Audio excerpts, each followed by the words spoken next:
नेपाल की 6 सबसे अजीबोगरीब परंपराएं जिसके बारे में जानकर आप भी हैरान रह जाएंगे।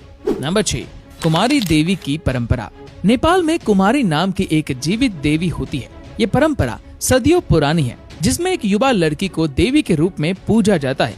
कुमारी तब तक देवी मानी जाती है जब तक कि वह पहली बार मासिक धर्म शुरू नहीं करती। ये परंपरा नेपाल में काफी लोकप्रिय है, लेकिन जब लोग इस परंपरा को पहली बार देखते हैं तो उनको ये परंपरा बेहद अजीब लगती है। नंबर 5, बहुपतिवाद की परंपरा।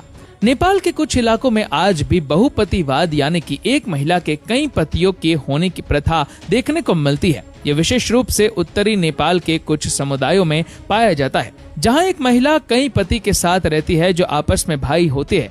ये परंपरा अब भी अस्तित्व में है और बेहद दुर्लभ मानी जाती है। नंबर 4, बैल विवाह।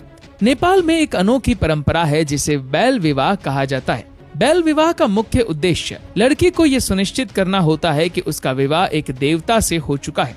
इस रस्म के तहत छोटी लड़कियों की शादी एक बेल फल लकुच से करवाई जाती है। इस बेल फल को भगवान विष्णु का प्रतीक माना जाता है और ये मान्यता है कि यह विवाह बुरी शक्तियों से बचाता है।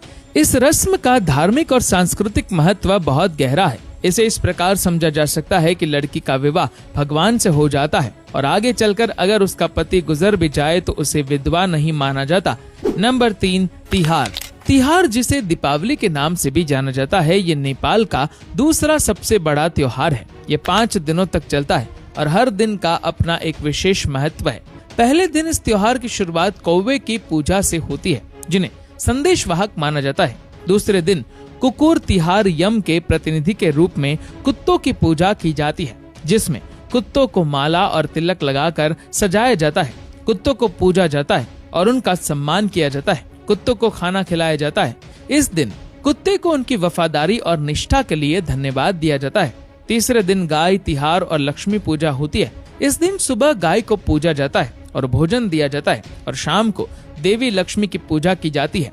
चौथा दिन भारवाहक पशु बैलों के लिए होता है, जब नेवारी समुदाय स्वयं को समर्पित महापूजा भी करता है। और अंतिम 5वां दिन भाइयों का दिन होता है, जब बहनें अपने भाइयों के माथे पर टीका लगाती है और उन्हें आशीर्वाद देती है। ये त्योहार न केवल धार्मिक महत्व रखता है बल्कि समाज में एक भाईचारे का संदेश भी देता है।